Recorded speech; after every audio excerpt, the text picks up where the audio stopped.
वंशी विभूषितकरान् नवनीरदाभात् पीताम्बरात् अरुणबिम्बफलादरोष्ठात् पूर्णेन्दुसुन्दरमुखात् अरविन्दनेत्रात् कृष्णात् परं किमपि तत्त्वम् अहं न जाने। कृष्णात् परं किमपि तत्त्वम् अहं न जाने।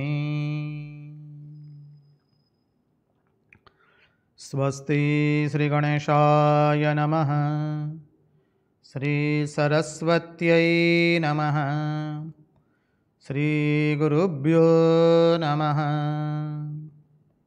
नारायणं नमस्कृत्य नरं चैव नरोत्तमं देवीं सरस्वतीं व्यास ततो जयमुदीरयेत्।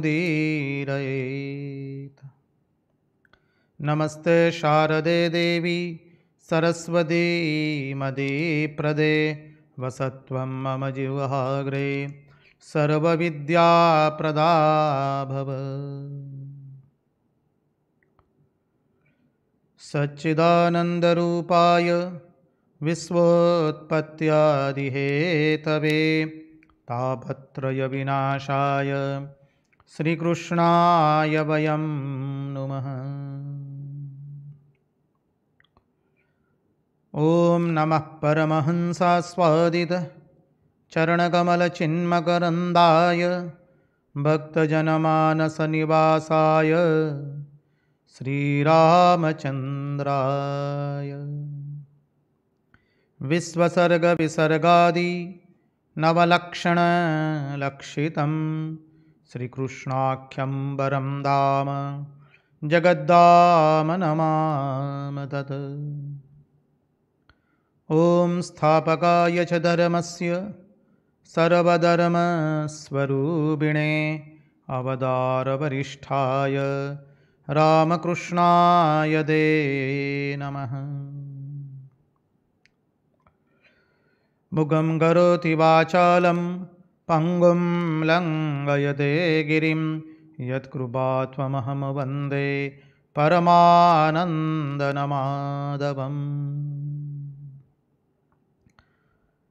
कृष्ण कन्हैया की जय, भक्तवत्सल भगवान की जय, वृंदावन विहारी लाल की जय, भगवान श्री राम कृष्ण देव की जय, भागवत भगवान की जय, भागवत भक्त भगवान की जय।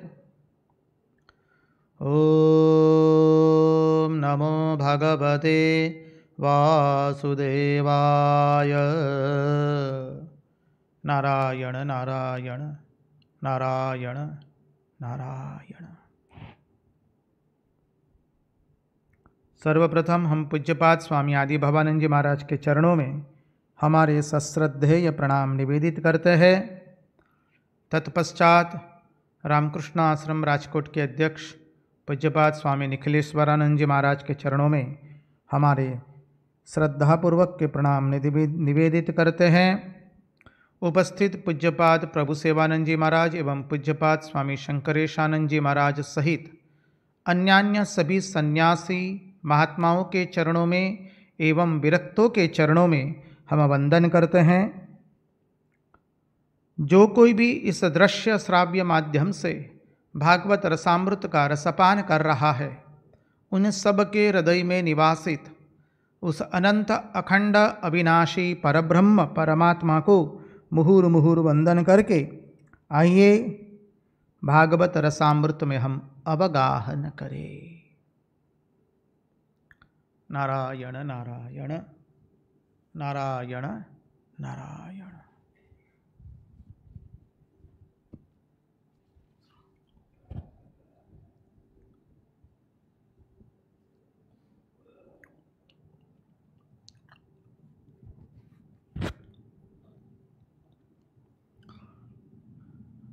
कल से हम अक्रूर जी ने की हुई स्तुति का चिंतन कर रहे हैं। देखिए, मैं आज आपको थोड़ा नम्र निवेदन कर दे, आज थोड़ा वेदांत दर्शन रहेगा। कृपा करके समझने का पूर्णतः प्रयास कीजिए।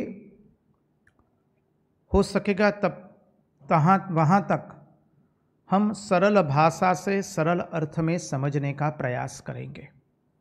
आने वाले आज और कल में वेदांत के अनुपम सिद्धांतों को देखने का प्रयास करेंगे, क्योंकि स्तुति ही ऐसी है। अक्रूर जी है ज्ञान मिश्र भक्ति, वंदन भक्ति के आचार्य। तो ऐसे ज्ञान मिश्र भक्त जब भगवान की स्तुति करता है और उस स्तुति में जो अनुपम शब्दों का प्रयोग करते हैं, उसके गुणार्थ में प्रवेश नहीं करेंगे तो केवल बोलना या पढ़ना हो जाएगा। ठीक से श्रवण नहीं हुआ तो उसका मनन नहीं होगा, तो उसका निधिध्यासन होगा नहीं। फिर सब जो सुना उसका उतनी असर नहीं होगी, हमारे मन पर उसकी इतनी मुहर नहीं लगेगी। तो जो कल अक्रूर जी भगवान की स्तुति कर रहे थे, उसमें कहा, प्रभु कोई कहता है इस जगत का कारण परमाणु है और हेतु आप है। कोई कहते हैं प्रभु जगत का कारण प्रकृति है और हेतु आप है। लेकिन हे परम कृपालु परमात्मा, सभी हेतुओं का पर्यवसान आप ही के भीतर में हो जाता है। अब हमने प्रकृति का अर्थ देखने का प्रयास किया था और साथ साथ में सांख्य दर्शन से सृष्टि का निर्माण कैसे होता है उसका थोड़ा बहुत स्पर्श किया था। भाविक जनों ने, हरिभक्तों ने संदेश भेजा कि महाराज कृपा करके सांख्य दर्शन से जो प्रकृति तत्व है वो थोड़ा पुनः समझाने की कोशिश करें। तो आइए उस सांख्य दर्शन से प्रकृति तत्व को समझने का प्रयास करेंगे और इस सृष्टि का निर्माण कैसे हुआ, पुनः थोड़े गूढ़ार्थ से देखने का, क्रमशः देखने का प्रयास करेंगे।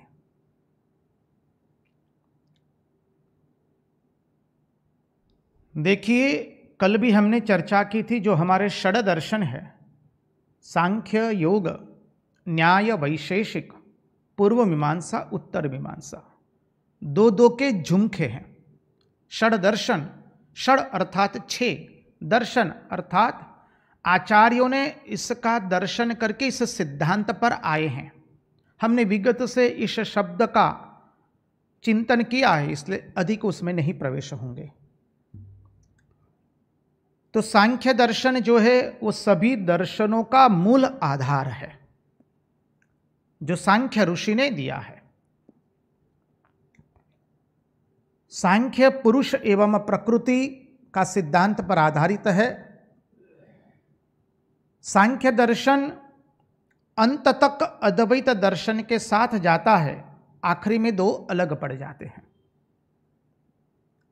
उसके इतने गूढ़ार्थ तत्व में नहीं जाएंगे, लेकिन इतने तत्व में तो अवश्य ही जाएंगे। अनेकों महात्माओं ने कह दिया है, सांख्य भी एक तत्व का ही प्रतिपादित करता है। अभी उसके गूढ़ार्थ में हम नहीं जाएंगे, केवल सरल अर्थ से सांख्य दर्शन के माध्यम से प्रकृति का सहारा लेकर के पुरुष इस सृष्टि का निर्माण कैसे करता है उसको देखने का और समझने का सरल अर्थ से प्रयास करेंगे। तो देखिए, जो कल हमने चिंतन किया था, जो ब्रह्म है, ब्रह्म ना पुल्लिंग है, ना स्त्रीलिंग है, ना कोई इतर लिंग है, क्यों? क्योंकि जो ब्रह्म है, परम तत्व जो है, वो देश काल और निमित्त से परे हैं, टाइम स्पेस कॉजेशन से परे है। अंग्रेजी भाषा, आंग्ल भाषा का थोड़ा सहारा ले समझने के लिए। आज के वैज्ञानिक मन आंग्ल भाषा की सहायता से समझ पाएगा। तो देश काल निमित्त से जो परे हैं, टाइम स्पेस कॉजेशन से जो परे हैं, वह है ब्रह्म। इसलिए स्वामी विवेकानंद अपने ज्ञान योग में भी जब प्रवचन दे रहे हैं तो छोटा सा उन्होंने एक आकृति दोरी है, आकृति का निर्माण किया है, और वहाँ पर पहले लिखा है एब्सोल्यूट, नंबर ए, फिर बीच में दिया है टाइम स्पेस कॉजेशन बी, और नंबर सी उन्होंने दिया है वर्ल्ड, जगत, जो कल हमने चर्चा की थी। जो ब्रह्म है उसमें ना पुल्लिंग है, ना स्त्रीलिंग है, ना कोई इतर लिंग है, क्योंकि वो देश काल निमित्त से परे है। निमित्त का अर्थ यहां कार्य कारण का सिद्धांत लेना है। कार्य कारण के सिद्धांत को थोड़ा स्पर्श कर दे। दही में से दूध बना, क्षमा कीजिए, दूध में से दही बना, तो दूध जो है वो कारण है, दही जो है वो कार्य है। दूध में से दही बना, दूध कारण हुआ, दही कार्य हुआ। दही में से मक्खन बना, तो दही अभी कारण बना और मक्खन जो है वो कार्य बना। मक्खन में से घी बना, तो मक्खन अभी कारण बना और घी कार्य हुआ। इस उदाहरण, और मृत्तिका से घट का निर्माण, मृत्तिका कारण है, घट जो है वो कार्य है। कारण से कार्य का निर्माण होता है, जिस आप आंग्ल भाषा में कहते हैं कॉज एंड इफेक्ट। तो टाइम स्पेस कॉजेशन अर्थात हिंदी भाषा में, वेदांत की भाषा में, जो भाषा अपनी देव भाषा से अत्यंत नजदीकी की है, जहां से हम वेदांत समझ सकते हैं आसानी से, तो देश काल और निमित्त, ये तीन से वो परे हैं, वो ब्रह्म। जब देश काल निमित्त से परे हुआ तो क्या हुआ? वही, इसके पहले सत भी नहीं था, असत भी नहीं, आकाश भी नहीं, वायु भी नहीं। इसके पहले सत भी नहीं था, असत भी नहीं, आकाश भी नहीं, वायु भी नहीं। नासदीय सुक्त, नासदीय सुक्त देखना है आपको तो आपको मंत्र पुष्पम, जो अपने रामकृष्ण मठ मुंबई से प्रकाशित होती है, उसमें दिया हुआ है नासदीय सुक्त। तो वह ब्रह्म, उसमें ना पुल्लिंग है, ना स्त्रीलिंग है, ना कोई इतर लिंग है। और जब वह देश काल निमित्त से परे है तो वो क्या है? वो एक ही होता है, वहां दो नहीं होता है। अनंत कभी दो नहीं हो सकता है। मैथमेटिकल कैलकुलेशन से नहीं जाना है, गणित शास्त्र की दृष्टि नहीं अपनानी है। गणित शास्त्र में अनेक अनंत होते हैं, उस शास्त्र से नहीं जाना है।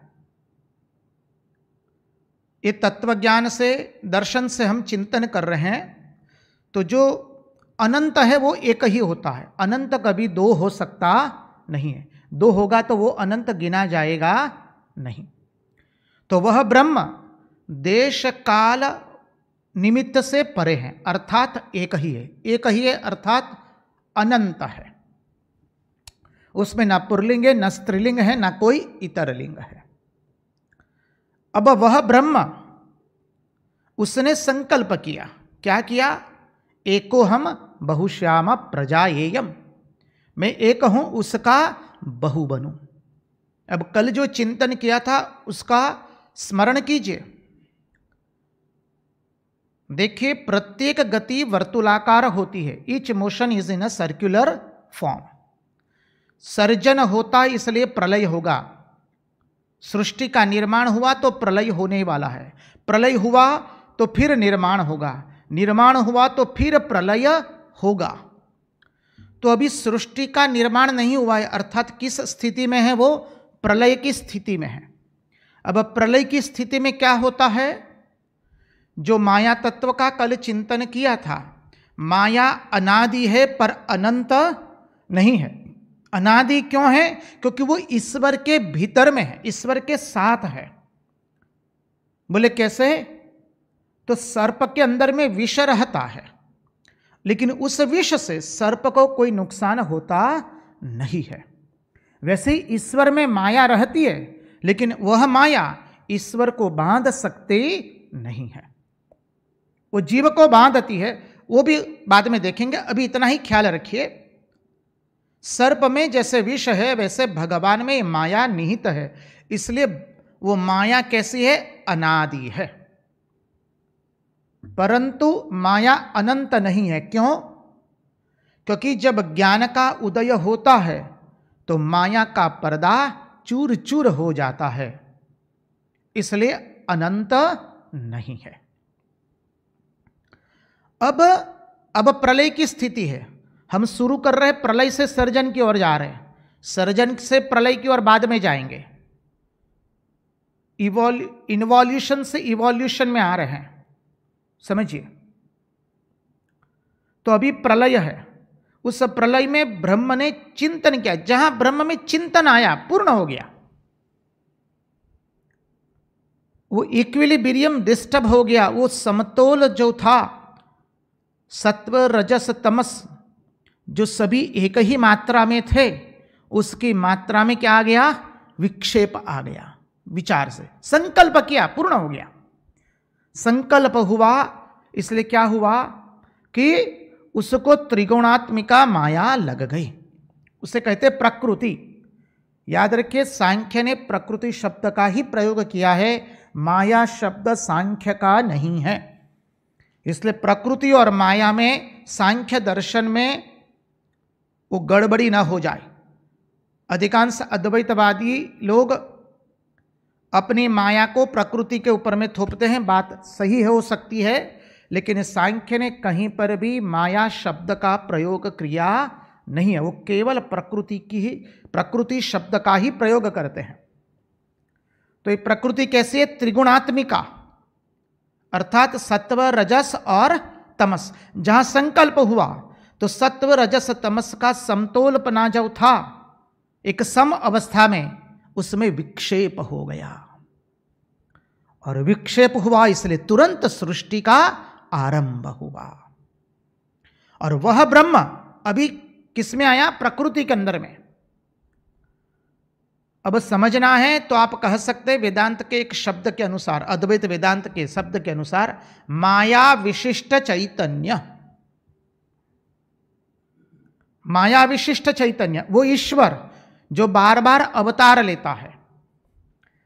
अब यहां से समझना है, माया विशिष्ट चैतन्य वो ईश्वर हुआ, वही माया विशिष्ट चैतन्य, क्योंकि वो प्रकृति में आ गया। ये शब्द हमने अद्वैत वेदांत का लिया है, माया विशिष्ट चैतन्य समझने के लिए। अब जब वह ब्रह्म प्रकृति का समतोलपना गया, अर्थात सत्व रजस तमस त्रिगुणात्मिका प्रकृति, वो जब स्पर्श हुई तो उसमें से फिर निकला ब्रह्मा विष्णु एवं महेश, तीन। वही माया विशिष्ट चैतन्य जो ईश्वर है वो अवतार लेते हैं। अब श्री रामकृष्ण देव को जो कहा है कि आप अवतार नहीं हैं, अवतार जहां से प्रकट होता है, अर्थात ये ईश्वर नहीं है माया विशिष्ट चैतन्य, उससे परे दर्शन शास्त्र से समझना है तो मनी वह ब्रह्म जिसके पहले कुछ भी नहीं था। दर्शन शास्त्र से श्री रामकृष्ण देव के जीवन की ये अद्भुत घटना को थोड़ा बहुत हम समझने का प्रयास कर सकते हैं। श्री रामकृष्ण वह ईश्वर नहीं है माया विशिष्ट चैतन्य जो ब्रह्मा विष्णु और महेश बनते। माया विशिष्ट चैतन्य बाद में ब्रह्मा विष्णु महेश बनते हैं। तो वह ब्रह्म, उसी को कहेंगे परमात्मा, उसी को कहेंगे भगवान। एक तरह से ब्रह्मेति परमात्मेति भगवान इति शब्दयते, समझिए। तो वह ब्रह्म निर्गुण निराकार, अद्वैत वेदांत की भाषा में बोले तो जो प्रत्यक चैतन्य भिन्न है, प्रत्यक्ष जोड़ चैतन्य जोड़ अभिन्न बराबर क्या बना शब्द? प्रत्यक चैतन्य भिन्न। संस्कृत भाषा के इस शब्द को समझना पड़ेगा। जो प्रत्यक्ष है, प्रत्यक्ष चैतन्य और क्या है? वो ब्रह्म है, परोक्ष नहीं है, प्रत्यक्ष है। अपरोक्षानुभूति भगवान आद्य शंकराचार्य का ग्रंथ है। कभी आप लोगों ने महात्माओं से श्रवण किया होगा तो याद होगा उसके बारे में। अपरोक्षानुभूति तो प्रत्यक्ष, प्रत्यक चैतन्य, प्रत्यक चैतन्य भिन्न, और वो कैसा है? अभिन्न है, अपरिच्छिन्न है। अभिन्न अर्थात अपरिच्छिन्न। किससे? समस्त जगत से, समस्त ब्रह्मांड से, कोटि कोटि ब्रह्मांड से वो अपरिच्छिन्न है, भिन्न नहीं है, अभिन्न है। इसलिए शब्द बना प्रत्यक चैतन्य भिन्न। प्रत्यक्ष जोड़ चैतन्य जोड़ अभिन्न। अब वह माया विशिष्ट ब्रह्म माया के गुणों का आधार लेता है, मानी प्रकृति के गुणों का आधार समझिए, और वो बनता है ईश्वर, जो अभी हमने चर्चा किया।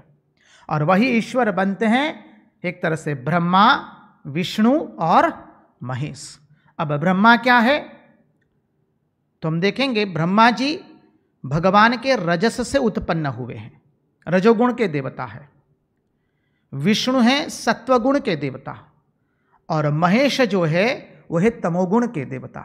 वही प्रकृति के 3 गुण समझिए। अब ब्रह्मा जो है रजोगुण के देवता हुए, इसलिए उनका रंग जो है लाल है, रजोगुण लाल है। और ये ब्रह्मा जी का रंग लाल है, श्री रामकृष्ण देव की जीवन की घटना से प्रतिपादित हो गया। लीला प्रसंग में पूज्यपाद शरत महाराज ने भी इस घटना का वर्णन किया है। जब प्रभु श्री रामकृष्ण देव का अवतार होने वाला था, माँ चंद्रामणि देवी अपनी घर से बाहर बैठी है आंगन में, और देखती अपने खुले नेत्रों से हंस पर एक देवता सवार होकर के आए। उनका मुखमंडल लाल लाल था। आकर के माँ को वो वंदन करते हैं। ब्रह्मा जी है वो, समझिए। तो ब्रह्मा जी का रंग इसलिए लाल है, रजोगुण के देवता। विष्णु सत्वगुण के देवता है, समझिए। और महेश तमोगुण के देवता, इसलिए महेश का रंग काला है, विष्णु का रंग पीला है, समझिए। तो ये ब्रह्मा विष्णु एवं महेश, इसी को आप लोग कहते हैं, ब्रह्मा को कहते हैं प्रोटॉन, आंग्ल भाषा की वैज्ञानिक भाषा में बोले। विष्णु देखिए वो स्थिति करते हैं, ब्रह्मा जी सर्जन करते हैं, इसलिए उनको दिया प्रोटॉन का पॉजिटिव। विष्णु स्थिति करते हैं, इसलिए वो क्या है? न्यूट्रॉन है। और शिवजी संहार करते हैं, इसलिए क्या हुआ? इलेक्ट्रॉन। इलेक्ट्रॉन माइनस है, प्रोटॉन पॉजिटिव है, न्यूट्रॉन न्यूट्रल है। तो वहीं से शब्द बना जनरेटर। ब्रह्मा जी जनरेटर, विष्णु हुए ऑपरेटर, और महेश हुए डिस्ट्रॉयर। तो हर एक शब्द का प्रथम शब्द ले लीजिए, GOD, generator, operator and destroyer. God. सृष्टि स्थिति विनाशानाम, सृष्टि स्थिति विनाशानाम शक्तिभूते सनातनी गुणाश्रये गुणमये नारायणी नमोस्तुते। ये सांख्य दर्शन है, यह अत्यंत महत्वपूर्ण दर्शन है। इसको ध्यान से श्रवण कीजिए। श्यामपट्ट होता तो हम आपको लिख करके बता देते, लेकिन इस तरह से बोल रहे आप अपने मन में आकृति बनाते जाइए आराम से। जो लिख रहे हैं आराम से लिखते जाइए। अब देखिए, वह ब्रह्म जो निर्गुण निराकार है, समझिए, वह ब्रह्म अवतार लेता है। अभी यही एक तरह से देखिए सृष्टि स्थिति विनाश जिसे हम कहते हैं ईश्वर, ईश्वर अवतार लेते हैं, इसलिए उसको हम कहते हैं भगवान। और भग मानी 6, जिसके अंदर में 6 गुण हैं, ऐश्वर्य, वीर्य, यश, श्री, ज्ञान एवं वैराग्य। ये 6 लक्षण जिसमें है, ऐश्वर्य, वीर्य, यश, श्री, ज्ञान एवं वैराग्य। ये 6 लक्षण जिसमें होते हैं उनको हम भगवान कहते हैं। तो वह ब्रह्म एकोहम बहुश्याम प्रजाएयम, एकम ब्रह्म द्वितीयम नास्ति। ब्रह्म एक ही है, 2 होते नहीं है। उसने संकल्प किया एकोहम बहुश्याम प्रजाएयम, तो क्या हुआ, प्रकृति का आश्रय लिया। और प्रकृति का आश्रय लिया तो प्रकृति कैसी है, त्रिगुणात्मक प्रकृति है, अर्थात सत्व, रज और तम। तो फिर वो क्या बना, महत बना। अभी ये सब सूक्ष्म में ही हो रहा है, कहीं स्थूल में नहीं हो रहा है, और सब हम समष्टि के रूप में देख रहे हैं। तो ब्रह्म प्रकृति का आश्रय लिया तो हुआ महत, जिसे अद्वैत वेदांत में कहते हैं आप लोग हिरण्यगर्भ। फिर वहीं से और नीचे जाएंगे तो अहंकार। समझिए, अभी ये अहंकार में भी 3 तत्व तो मौजूद है ही, प्रकृति के। वो समझिए, ये प्रकृति के 3 गुण के कारण ही अहंकार के 3 विभाजन हुए हैं। पहला हुआ तमोगुण, फिर रजोगुण और फिर सत्वगुण। अहंकार के तमोगुण से हुए 5 महाभूत, आकाश, वायु, अग्नि, जल एवं पृथ्वी। समझने का प्रयास कीजिए, ध्यान देंगे तो आनंद से समझ में आ जाएगा। तो 5 महाभूत, आकाश, वायु, अग्नि, जल एवं पृथ्वी, समझने के लिए पहले ये ले रहे हैं। अब वहां से 5 तन्मात्राएं समझ लेते हैं। आकाश, तो आकाश के कारण आप मेरा आवाज सुन पा रहे हैं। अभी आकाश नहीं होता तो मेरी आवाज आप तक पहुंचने वाली नहीं थी। कोई देश के विदेश के भिन्न भिन्न भागों में बैठकर अभी इस कथा का, इस दर्शन शास्त्र का श्रवण कर रहा है। क्यों कर रहा है, क्योंकि आकाश है हमारे बीच में। आकाश जिसे हम लोग अवकाश कहते हैं शुद्ध भाषा में। आकाश अर्थात वो ऊपर वाला नीले रंग का मत समझिए, अवकाश। अब अवकाश के कारण आप मुझे सुन पा रहे, मैं आपको सुन पा रहा हूं, इसलिए क्या निकला, आकाश से शब्द निकला। समझिए। फिर वायु, वायु से क्या होता है, स्पर्श। वायु के कारण ही हम स्पर्श अनुभव करते हैं। समझिए, आकाश, वायु। फिर आता है अग्नि। अग्नि क्या है, रूप है। आकाश, वायु, अग्नि, जल। जल क्या है, रस है। और फिर पृथ्वी। पृथ्वी क्या है, गंध है। तो 5 महाभूत, आकाश, वायु, अग्नि, जल एवं पृथ्वी। वहीं से निकला आकाश से शब्द, वायु से स्पर्श, अग्नि से रूप, जल से रस और पृथ्वी से गंध निकला। ये तमोगुण का विभाजन हुआ। अब रजोगुण में से अहंकार का रजोगुण का विभाग, वहां से 5 ज्ञानेन्द्रियां एवं 5 कर्मेंद्रियां प्रकट हुई। तो समझिए, अभी शब्द, शब्द से एरो करके लिखना है तो लिखते जाइएगा। शब्द क्या, कहां से सुनते हम, कर्ण से, इसलिए कर्ण। कर्ण अर्थात चलित भाषा में कहे तो कान जिसे कहते हैं हम, कर्ण। अभी शब्द। फिर स्पर्श।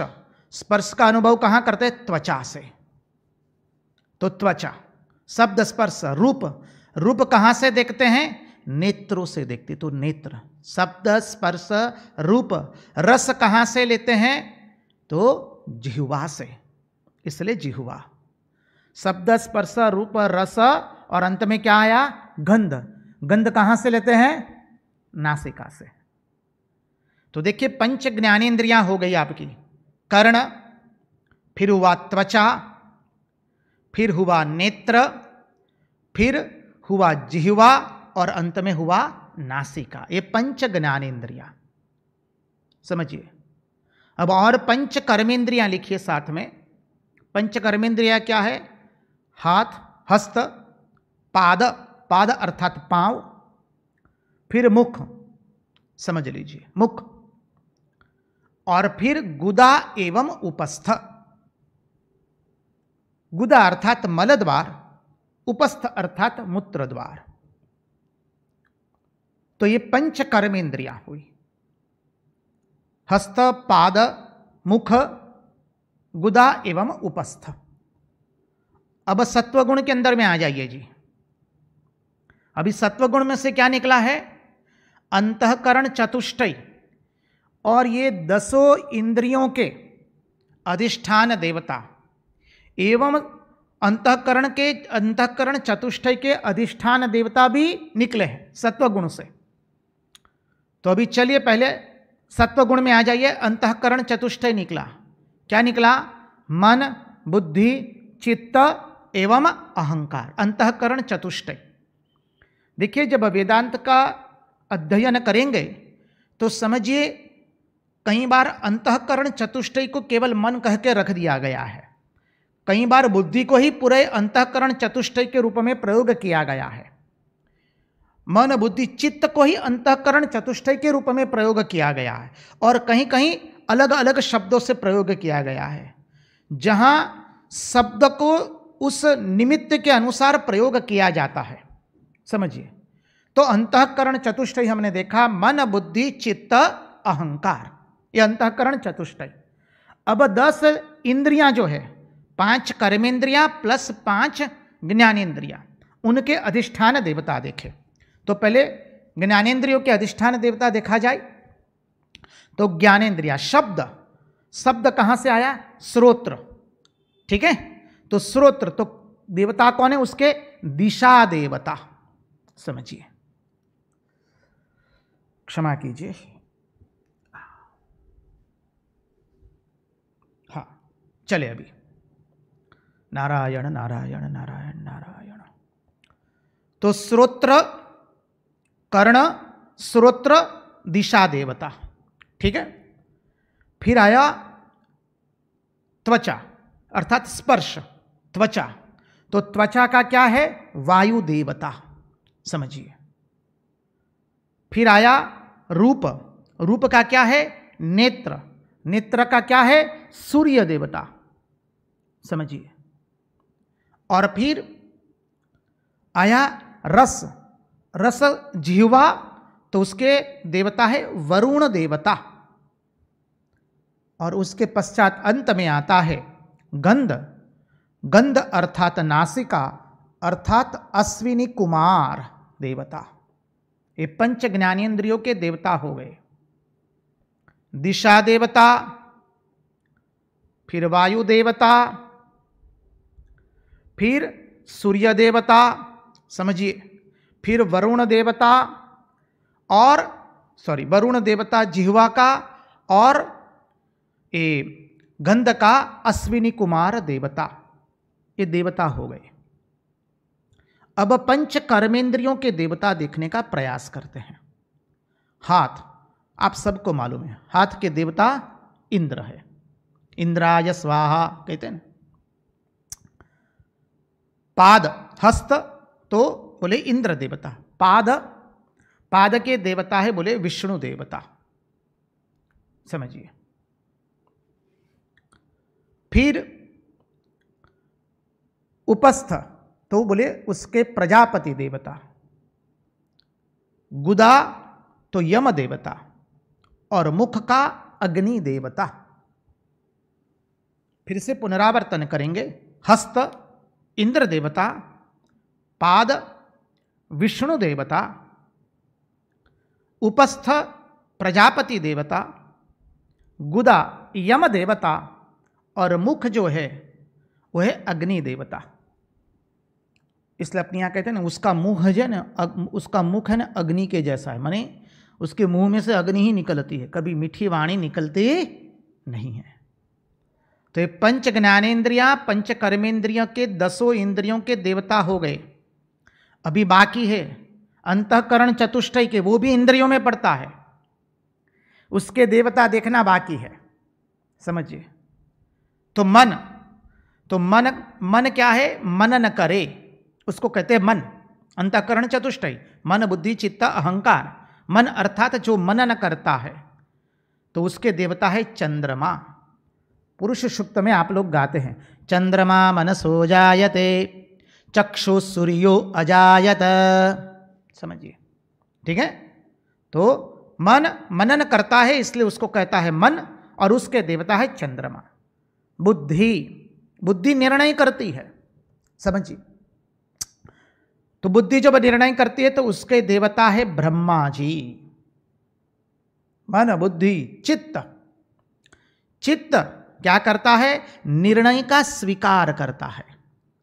आंग्ल भाषा के अंदर में, और विशेष करके योग दर्शन से समझना है चित्त को, तो महात्मा लोग समझाते हैं। योग दर्शन की बात कर रहा हूं जी, सांख्य के साथ मिलाने का प्रयत्न मत कीजिएगा, सांख्य दर्शन के साथ। योग और सांख्य दर्शन दोनों एक ही सिद्धांत पर है, सांख्य दर्शन पर ही, लेकिन इस सरल अर्थ में समझिए। कहना है तो चित्त क्या है? Pigeon whole of past samskaras, समझिए। Pigeon whole of past samskaras, जहां जन्म जन्मांतर के हमारे सभी संस्कार संग्रहित हो चुके हैं, समझिए। तो चित्त क्या करता है? निर्णय का स्वीकार करता है। वेदांत की भाषा में अर्थ लिखना है तो निर्णय का स्वीकार करता है। और उसके देवता कौन है? नारायण। नमामि नारायण पाद पंकजम करोमि नारायण पूजनम सदा वदामि नारायण नाम निर्मलम स्मरामि नारायण तत्वमव्ययम्। ये चित्त के देवता। तो मन बुद्धि चित्त और अहंकार। अहंकार अर्थात मैं का अनुभव होना, समझिए। गुजराती में આપણે કહીએ છીએ હું પણાનો અનુભવ થવો। तो मैं का अनुभव करना, यहां मैं नहीं, मैं पने का अनुभव जहां पर विद्यमान होता है उसे कहते हैं अहंकार। और उसके देवता है, लिख दीजिए, शिव जी। तो मन बुद्धि चित्त अहंकार, तो उसके भी देवता हो गए। अब कितने तत्व हुए गिने तो सही, हम तो आगे आगे जा रहे हैं ना। तो अहंकार में से 3 भाग हुए। पहले देखे, थोड़ा पुनरावर्तन करें। वह ब्रह्म, एकम ब्रह्म द्वितीय नास्ति। और उसने संकल्प किया, क्या किया? एकोहम बहुश्याम प्रजायेयम, मैं एक हूं, उसका बहु बनूं। तो तुरंत प्रकृति का आश्रय ले लिया उसने। प्रकृति का आश्रय लेकर क्या हुआ? तो बोले सत्व रज और तमोगुण का आश्रय लेकर के पहले क्या निकला? महत, समझिए।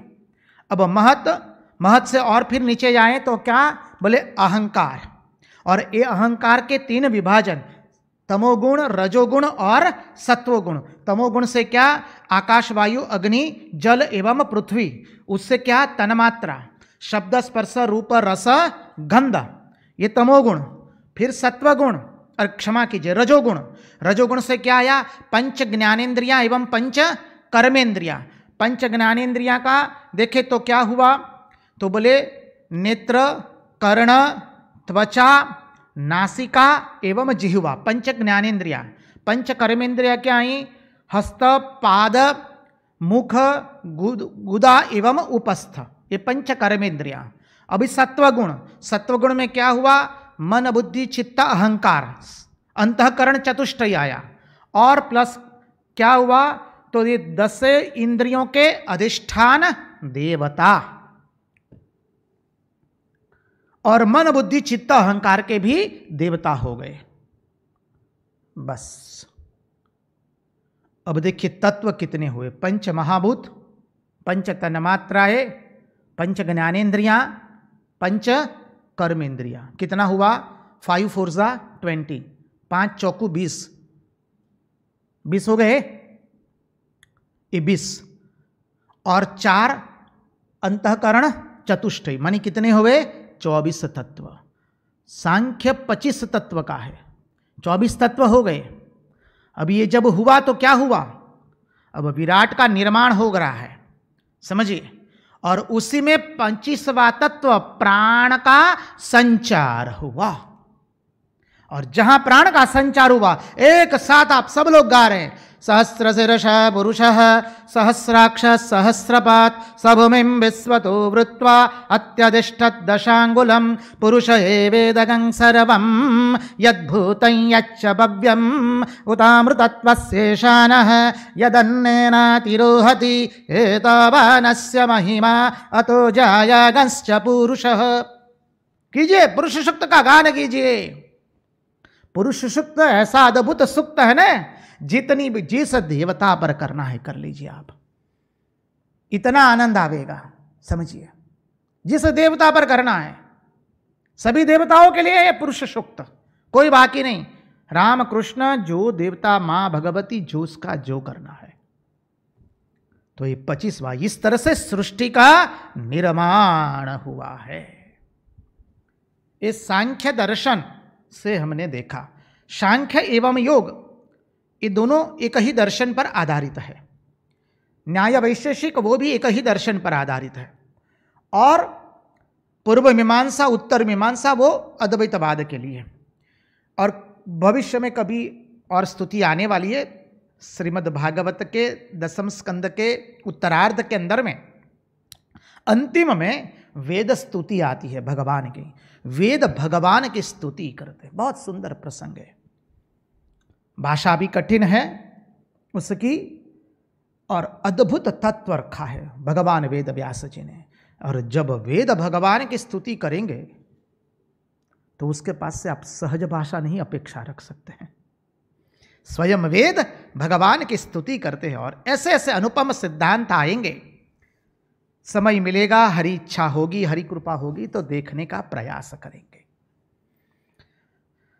तो अब आइए मूल बात पर, जहां अक्रूर जी ने कहा कि प्रभु कोई कहते हैं प्रकृति कारण है और उसके हेतु आप है, तो ये जो वहां पर सांख्य दर्शन की बात कर रहे हैं, जहां पर वो कह रहे परमाणु के हेतु मानी परमाणु कारण है और उसके हेतु आप है। सृष्टि का हेतु कारण परमाणु है और उसके हेतु आप है। अर्थात क्या हुआ, वहां न्याय एवं वैशेषिक से इस सृष्टि तत्व का प्रतिपादन किया है।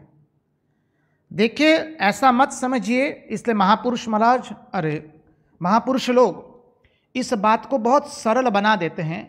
ऐसा मत समझिए कि सृष्टि का निर्माण इसी तरह से हुआ है, हाँ, कतई नहीं। एक दर्शन के अनुसार इस तरह से सृष्टि का निर्माण हुआ, न्याय वैशेषिक से और है, अद्वैत वेदांत की दृष्टि से और एक है। लेकिन हमने जो मुख्य दर्शन है उसका अभ्यास कर लिया, संक्षिप्त में सरल अर्थ से देखने का प्रयास किया। अब अद्वैत वेदांत की दृष्टि से देखेंगे, उसमें ज़्यादा फर्क नहीं पड़ता है, कुछ फर्क पड़ता है, वो वेद स्तुति के दरमियान हम देखने का प्रयास करेंगे, क्योंकि अभी चर्चा करेंगे तो विषयांतर जी ऐसा लगेगा, और आज के लिए इतना काफ़ी है। तो ये सांख्य दर्शन हुआ। अब जो बताया था, इन्वॉल्यूशन से इवोल्यूशन हमने देखा है, अर्थात प्रलय से सर्जन को देखा है। अब सर्जन से प्रलय को देखना है। स्वामी विवेकानंद ज्ञानियों में इसलिए बहुत सुंदर तरीके से बताते हैं। क्या बताते हैं? Matter dissolves into liquid, liquid dissolves into gases, gases dissolves into heat vibration, heat vibration dissolves into Akash, and all attractions and repulsions dissolves into प्रकृति। आकाश एंड प्रकृति समझिए, डिजोल्व्स इनटू महत।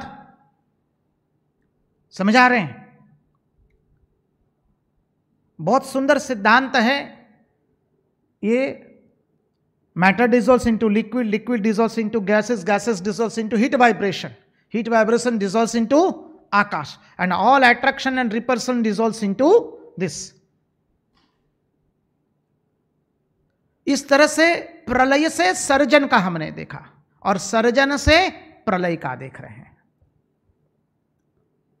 तो यह क्रम चलता ही रहता है। सृष्टि से निर्माण हुआ तो प्रलय होगा, प्रलय हुआ तो निर्माण होगा। अब चले अक्रूर जी की मुख्य स्तुति के अंदर में, जहां पर अक्रूर जी अद्भुत स्तुति कर रहे हैं। उसकी तो आवृत्ति करें हम।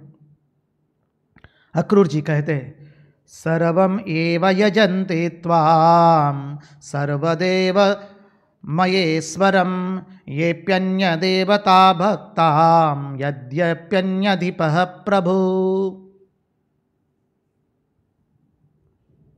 9वां श्लोक। सर्व एव यजन्ति त्वाम सर्वदेव महेश्वरम। कोई किसी भी देवता की पूजा करे और वो सोचे कि मेरे देवता उसके देवता से अलग है, जी ना, वो अलग होता नहीं है।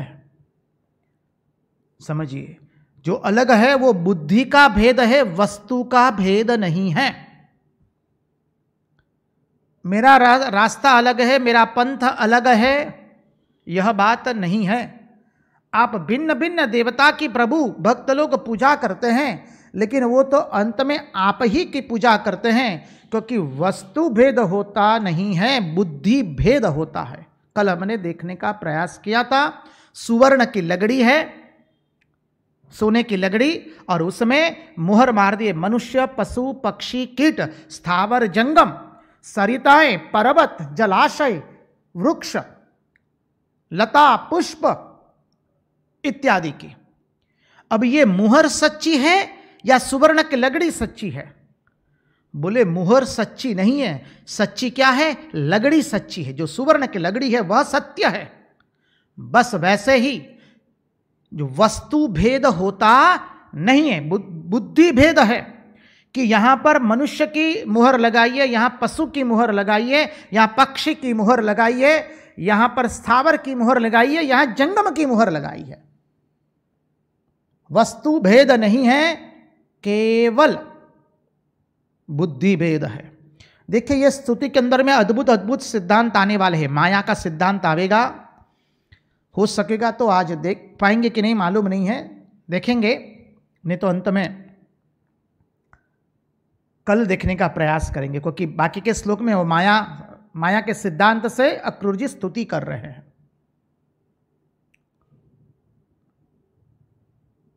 तो वस्तु भेद नहीं होता है, बुद्धि भेद होती है। कोई कहे कि हम इस देवता की पूजा करते, हम तो राम की करते, हम कृष्ण की करते, हम रामकृष्ण की करते, हम भगवती की करते, अम्बा की करते, काली की करते, दुर्गा की करते हैं, दत्तात्रेय भगवान की करते, इसकी करते हैं। वो सब केवल बुद्धि भेद है, वस्तु भेद नहीं है, क्योंकि आकृतियां परमात्मा होती नहीं है। आकृति के पीछे जो अखंड सच्चिदानंद तत्व है, सतचित्त और आनंद जो परब्रह्म तत्व है, उसको हमारा मन जीवा बनकर के चाटता है। ये सिद्धांत का हम श्रवण और उसका गुणार्थ हम देख चुके हैं, इसलिए शब्द के अंदर में आपके सामने प्रस्तुत कर दिया। अब आगे का श्लोक 10वां श्लोक है, बहुत सुंदर श्लोक है। यथादि प्रभवा नद्यः परजन्या पूरिताः प्रभु विशन्ति सर्वतः सिन्धुं तद्वत्त्वां गतयोऽन्ततः। कितना सुंदर है। यथादि प्रभवा नद्यः परजन्या पूरिताः प्रभो। सरिता निकलती कहां से है? अरे पहाड़ से तो निकलती है। चले जाइए गंगा जी का उद्गम स्थान देखने के लिए। कहाँ बोले तो गंगोत्री, गंगोत्री से ऊपर गौमुख, वहाँ पहाड़ में से माँ गंगा जी का अवतरण हो रहा है। गोदावरी चले जाइए नासिक के अंदर में, पहाड़ में से एकदम छोटी धारा बन करके माँ गोदावरी निकल रही है। समझिए, नर्मदा जी उसी तरह से अमरकंटक से। तो सरिता का उद्गम पर्वत से होता है। धीरे धीरे सरिता विस्तारित होती है और वर्षा के जल के कारण उस सरिता में क्या आता है? पूर आता है, बाढ़ आती है। और अंत में सरिता कहाँ जाती है? समुद्र में विलीन हो जाती है। और वही समुद्र के जल को फिर बादल ऊपर खींचते हैं और वर्षा बनकर के फिर वापस लौटता है। हो गया। Each motion is in a circular form. प्रत्येक गति वर्तुलाकार गति है, प्रतिपादित हुआ। हम सब लोग नारायण में से आए हैं और वापस कहां जाएंगे? नारायण में जाएंगे, क्योंकि प्रत्येक गति वर्तुलाकार गति है। नारायण में से आए, भिन्न भिन्न पड़ाव में आ रहे हैं। अभी इस जन्म में यह शरीर मिला है, पिछले जन्म में कोई दूसरा था, आने वाले जन्म में और कुछ मिलेगा। इसलिए इस शरीर को हम नाशवंत कहते हैं, अनात्मा कहते हैं। ये शाश्वत नहीं है, ये जड़ है, आत्मा नहीं है, अनात्मा है। इसलिए इस शरीर की कीमत वेदांत का विद्यार्थी, परमार्थ का विद्यार्थी इतना रखता नहीं है। शरीर को स्वस्थ रखना अलग बात है।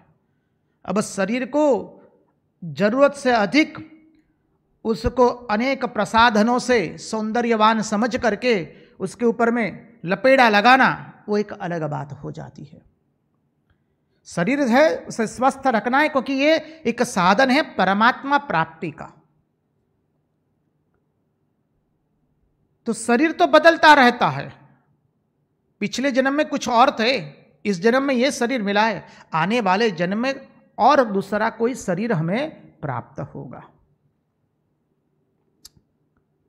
तो कहते सरिता जैसे उसमें पर्वत से निकलती है, वर्षा के कारण उसमें बाढ़ आती है और अंत में समुद्र में मिल जाती है, वैसे ही प्रभु कोई कितनी भी भिन्न भिन्न प्रकार के देवताओं की भजना करे प्रभु, वो अंत में आप जाकर आपको ही मिलता है।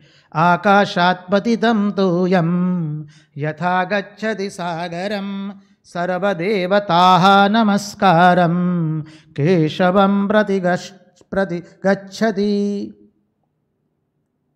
आकाशात् पतितं तोयं यथा गच्छति सागरं सर्वदेवताः नमस्कारं केशवं प्रति गच्छति। अक्रूर जी आगे अद्भुत सिद्धांत प्रतिपादित कर रहे हैं।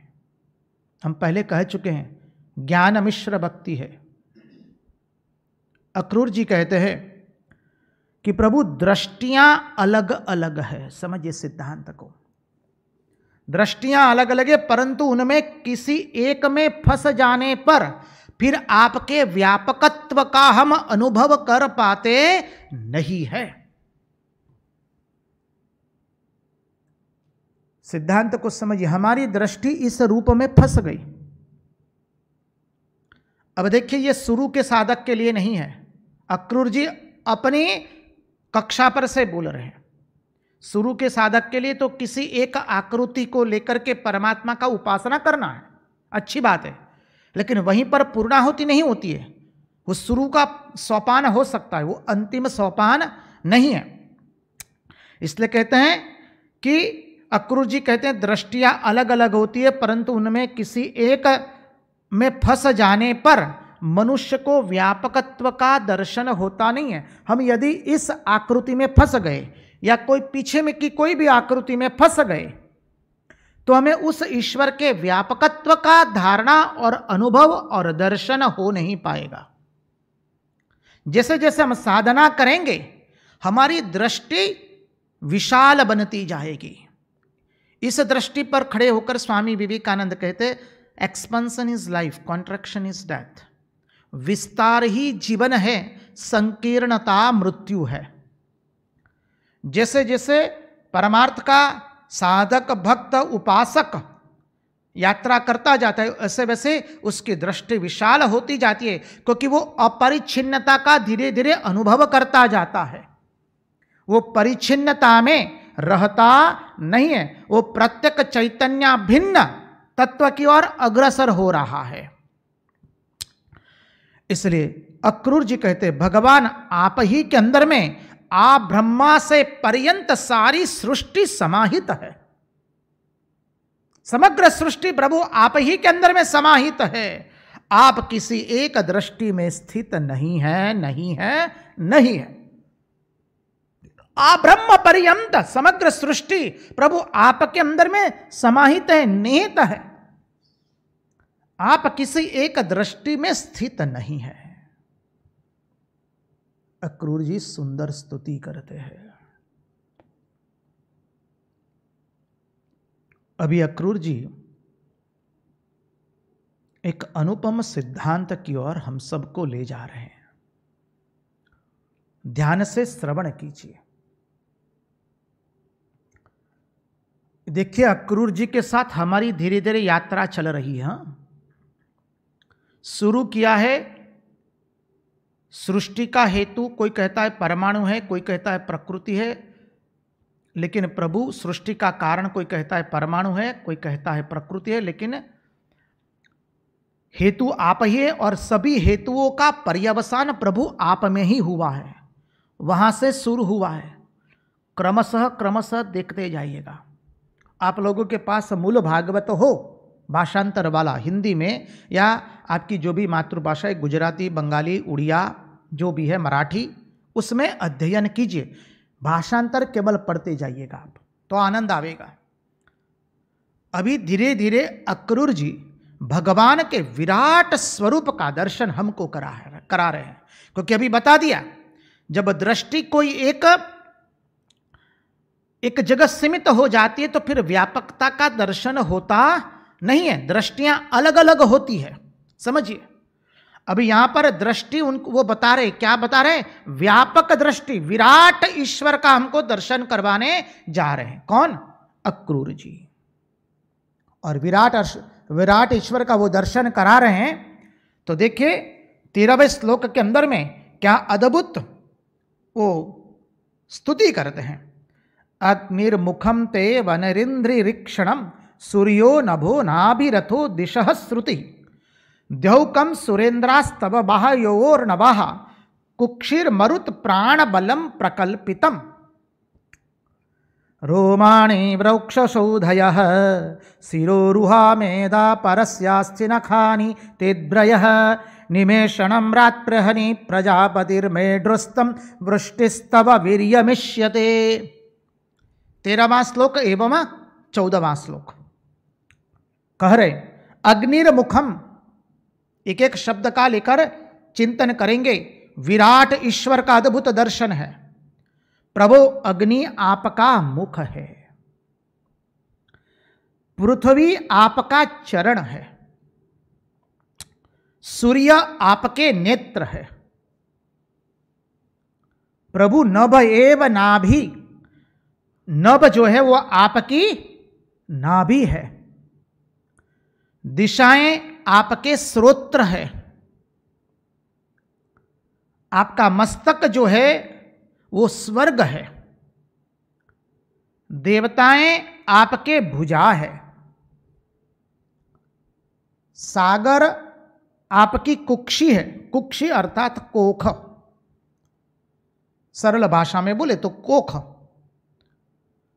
सागर आपकी कुक्षी है, वायु प्राण शक्तियों के रूप में उपासना के लिए कल्पित हुई है, वायु प्राण है।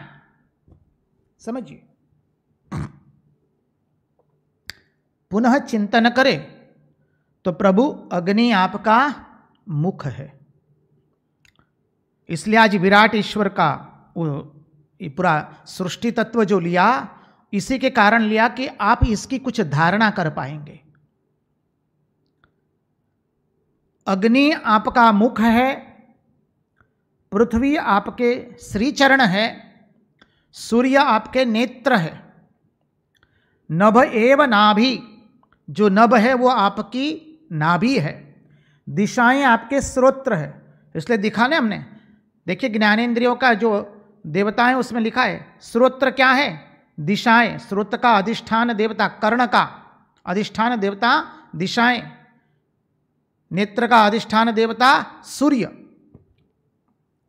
तो दिशाएं आपके श्रोत्र है, स्वर्ग जो है वो आपका मस्तक है, देवताएं आपकी भुजा है, सागर आपकी कुक्षी है अर्थात कोख है, और वायु आपके प्राण है। आगे जाना है, बंद नहीं है।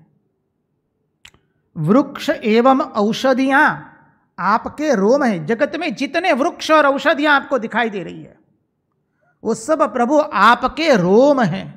समझिए, मेघ जो मेघ है वो प्रभु आपके शिर के केश है। लिखा है रोमाणी वृक्षौषधयः शिरोरुहा मेधाहा। मेघ जो है वो आपके शिर के केश है, आपके मस्तिष्क के, आपके मस्तक के केश है।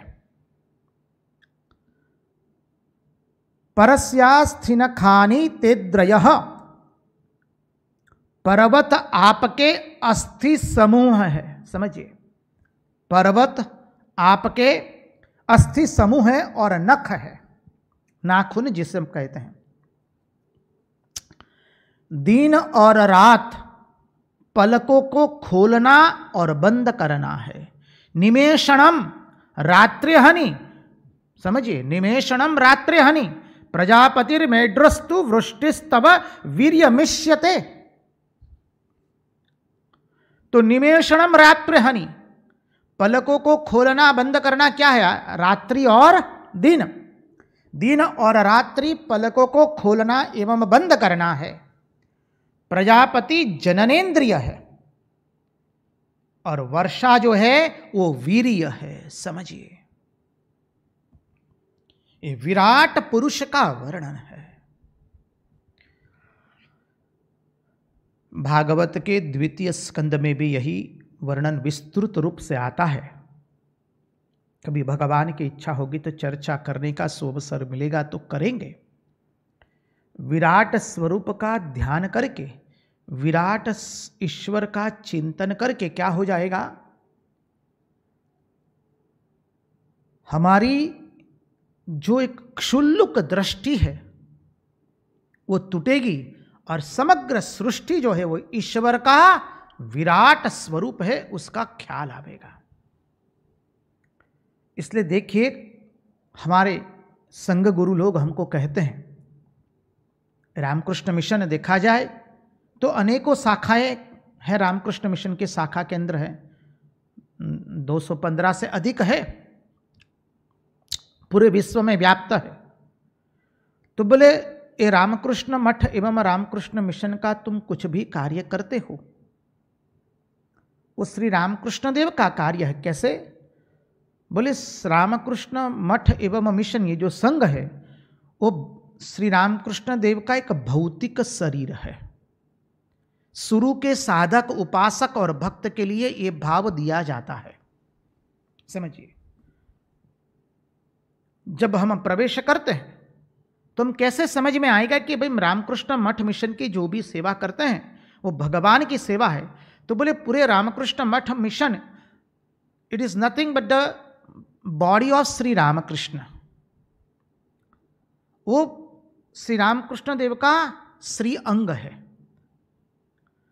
अब धीरे धीरे साधक, उपासक अपनी दृष्टि का विस्तृतीकरण करता है, तब पता चलता है कि समग्र सृष्टि जो है वो तो मेरे भगवान का विराट स्वरूप है। उसमें कहीं पर भी आप कार्य कीजिए, कुछ भी कीजिए, वो परमात्मा की पूजा हो रही है।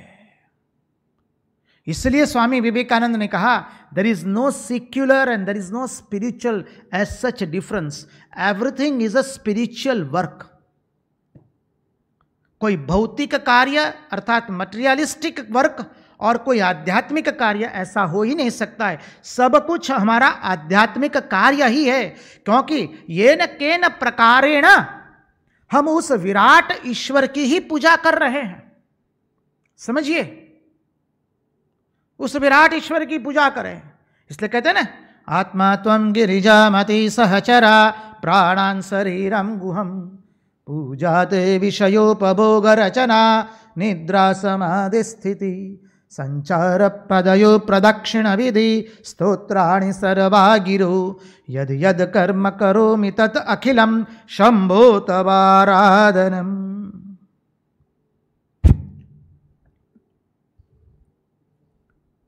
यत् करोषि यदस्नासि यज्जुहोषि ददासि यत् यत् पश्यसि कौन्तेय तत् कुरुष्व मदर्पणम। ये अनुपम सिद्धांत है श्रीमद् भागवत का, और इस विराट स्वरूप का दर्शन करा करके आगे बहुत सुंदर स्तुति करते हैं। अक्रूर जी, वेदांत का विषय है, हमारे पास कोई और चारा नहीं है। आज महाराज जी से थोड़ी विनती करेंगे, कहीं कुछ थोड़ा नाम संकीर्तन करा लीजिए 2 मिनट के लिए, तो लोगों को थोड़ा हल्का हो जाएगा। क्योंकि आगे का अद्भुत माया का सिद्धांत आ रहे हैं।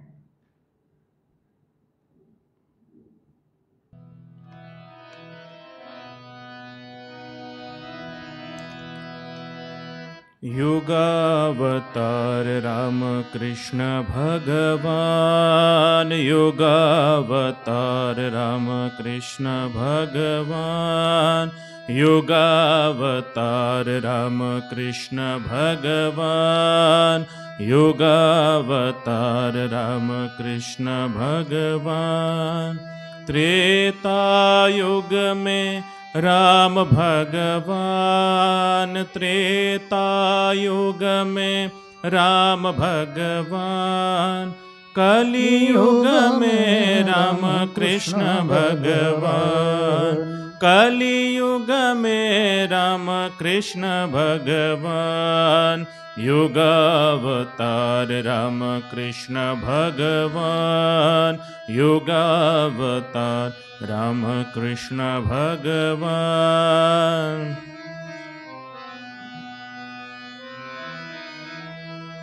द्वापर युग में कृष्ण भगवान, द्वापर युग में कृष्ण भगवान, कलियुग में राम कृष्ण भगवान, कलियुग में राम कृष्ण भगवान, युगावतार राम कृष्ण भगवान, युगावतार राम कृष्ण भगवान। त्रेता युग में राम भगवान, त्रेता युग में राम भगवान, कलियुग में राम कृष्ण भगवान, कलियुग में राम कृष्ण भगवान, युगावतार राम कृष्ण भगवान, युगावतार राम कृष्ण भगवान।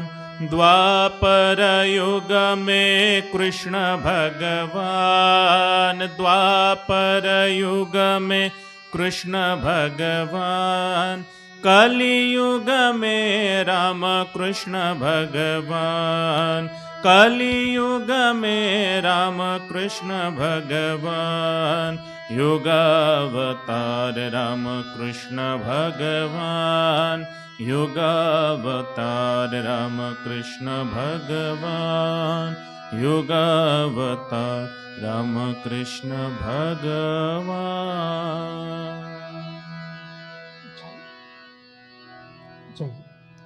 कृष्ण कन्हैया लाल की जय, कृष्ण कन्हैया लाल की जय।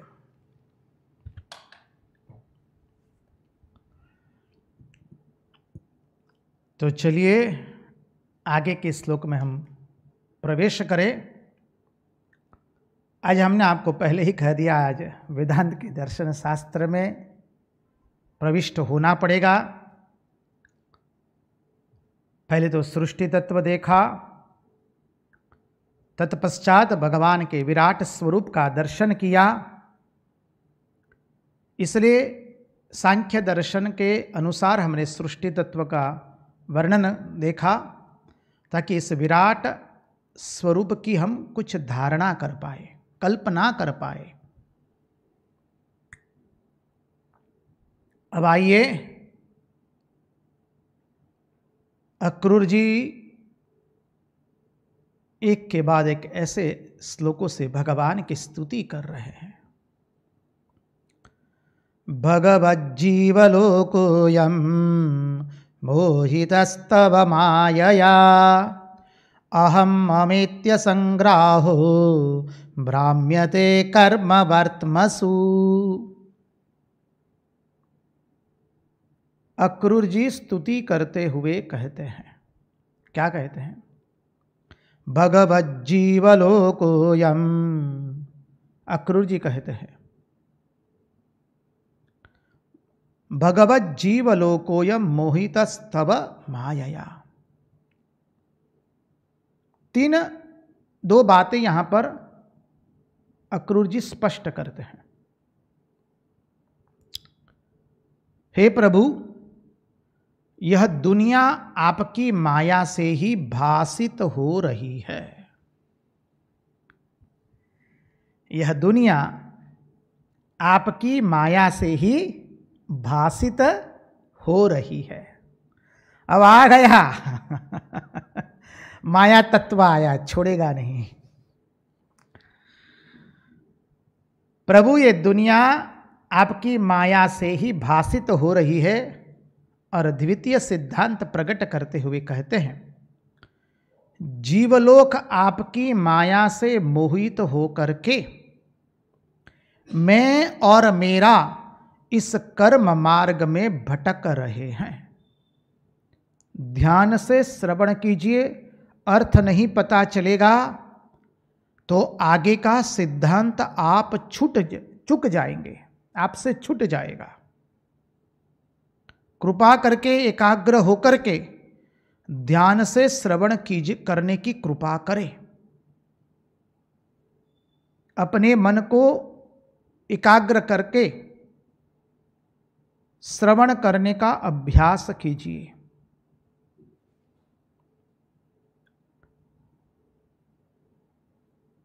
विषय की गंभीरता को देख करके जितना हो सके सरल अर्थ में हम रखने का प्रयास करेंगे।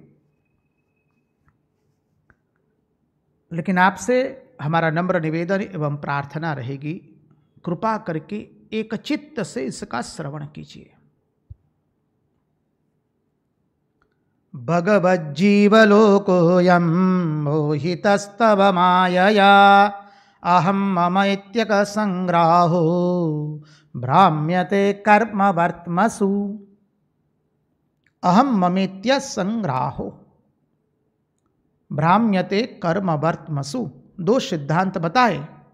यह दुनिया आपकी माया से ही भासित हो रही है।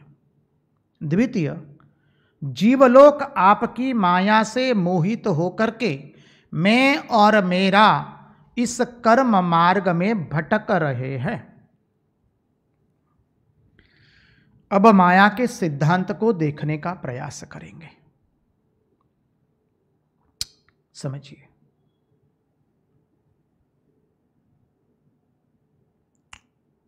पहले कहते हैं यह दुनिया आपकी माया से ही भासित हो रही है। याद कीजिए, हमने मिथ्यात्व की परिभाषा देखी थी और उस वक्त हमने चिंतन किया था भासना किसे कहते हैं।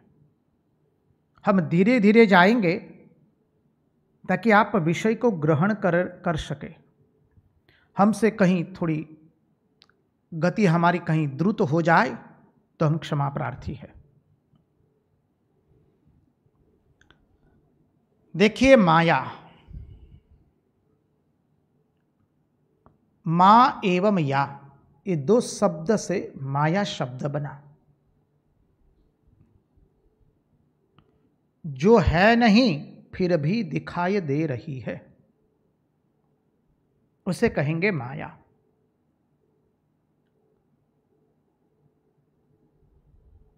भिन्न भिन्न सोपानों से परिभाषा को देखने का प्रयास करेंगे। द्वितीय सोपान,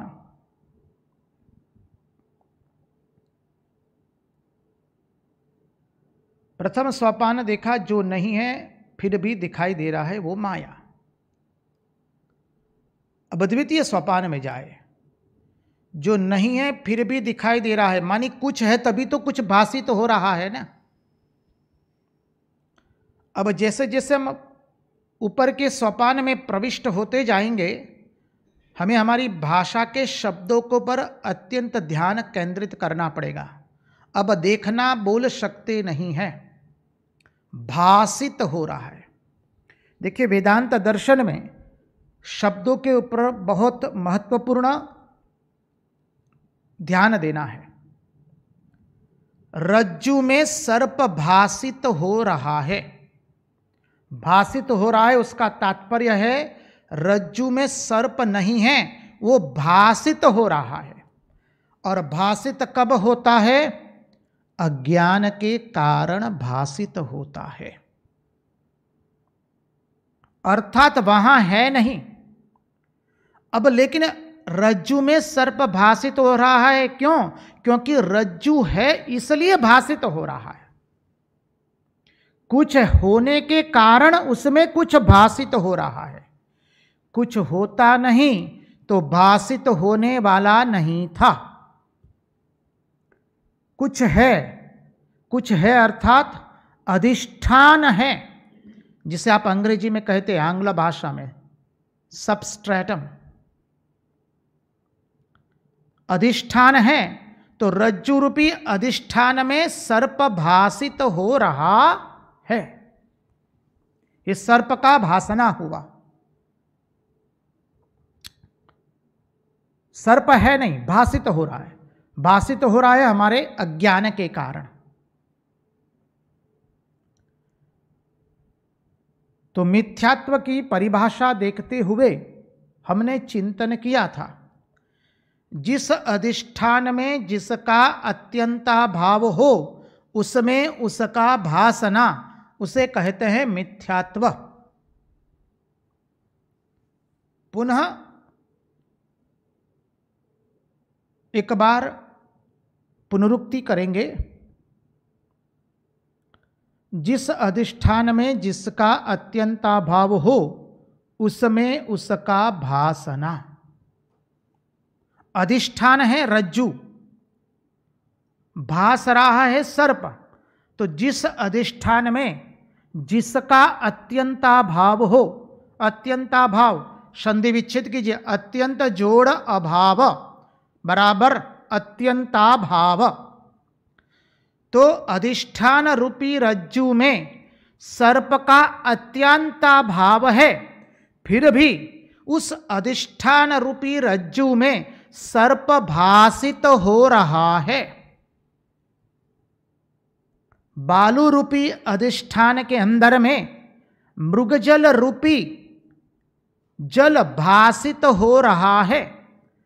बालू रूपी अधिष्ठान में मृगजल का अत्यंत अभाव है, अत्यंताभाव है, फिर भी बालू रूप अधिष्ठान के अंदर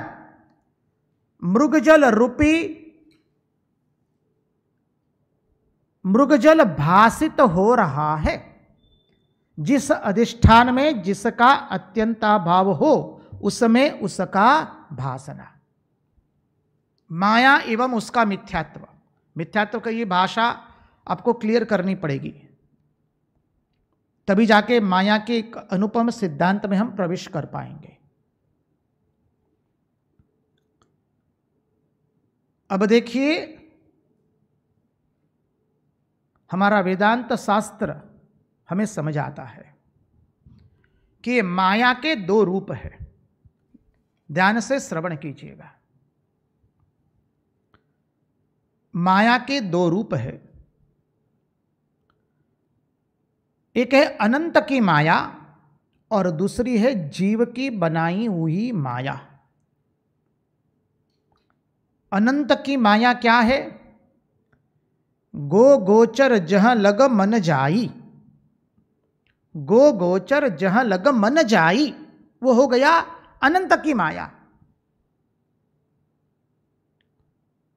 गो गोचर जहां लगी मन जाई, जहां जहां हमारा मन जाए, गो अर्थात इंद्रियां, जहां जहां हमारी इंद्रियां जाए, गो गोचर जहां लगी मन जाए, वह है ईश्वर की माया। और जीव की माया क्या है? मैं मोर और तू तोर, मैं और मेरा, तुम और तुम्हारा। ये जीव की माया है। वेदांत शास्त्र के अनुसार हम चिंतन करने का प्रयास कर रहे हैं। मैं मोर और तू तोर, मैं और मेरा, तू और तेरा।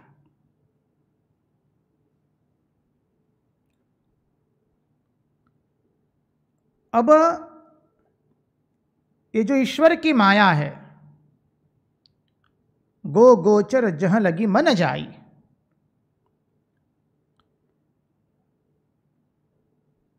वो जीव को बांधती नहीं है। जीव को जो बांध रही है वो मैं और मेरा, तू और तुम्हारा, वही बांध रहा है। मैं मेरा और तू तेरा वो हमारे राग द्वेष की जननी है। राग अर्थात प्रीति, द्वेष अर्थात तिरस्कार। तो मैं मेरा और तू तेरा वो राग द्वेष की जननी है और उससे हमें अपने आप को मुक्त करना है। इसलिए यहां पर अक्रूर जी इस सिद्धांत से बोल रहे हैं कि यह दुनिया आपकी माया से ही भासित हो रही है। और ये माया भासित कैसे हो रही है? मैं मेरा और तू तेरे की वजह से। अनुपम सिद्धांत देख लिया है। जिस अधिष्ठान में जिसका अत्यंताभाव हो उसमें उसका भासना। अब उसका ये विश्लेषण चल रहा है। उसको वटवृक्ष बनाइए और ये सब जो चलेगा वो उसकी डालियों के रूप में आएगा। विश्लेषण अर्थात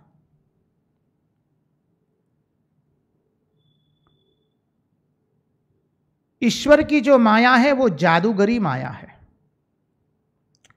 जादूगरी माया अर्थात उसने अपने को अनेक रूप में वो दिखा रहा है।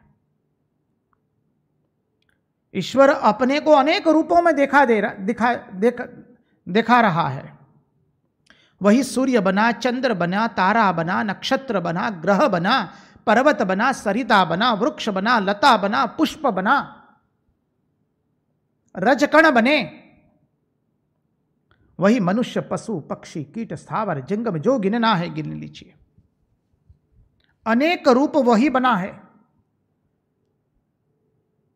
हर रूप में तू, हर देश में तू, हर देश में तू, हर वेश में तू, तेरे नाम अनेक बस तू एक ही है। तो ईश्वर की माया वो ईश्वर की जादूगरी है। अपने को अनेक रूप में दिखा रहा है ईश्वर। तो उस ईश्वर को देख देख करके आप मजा लीजिए।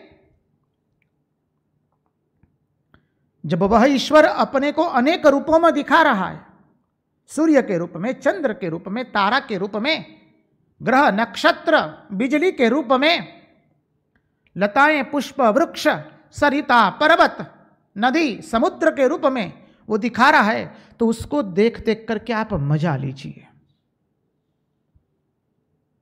अब आगे का सिद्धांत समझिए। ईश्वर की माया को मिटाने का प्रयास कतई करने का नहीं है।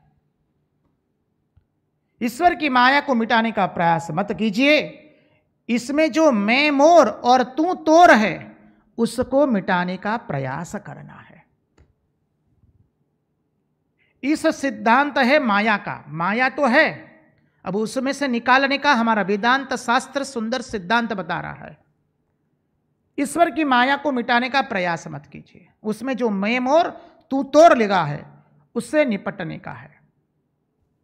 आगे का सिद्धांत कल देखने का प्रयास करेंगे। आज उन्हीं की वाणी उन्हीं के चरणों में अर्पण करते हुए कृष्ण कन्हैया लाल की जय, भक्त वत्सल भगवान की जय, वृंदावन बिहारी लाल की जय, भगवान श्री राम कृष्ण देव की जय, सब संतन की जय, सब भक्तन की जय। ओम नमः पार्वती पतये हर हर महादेव हर।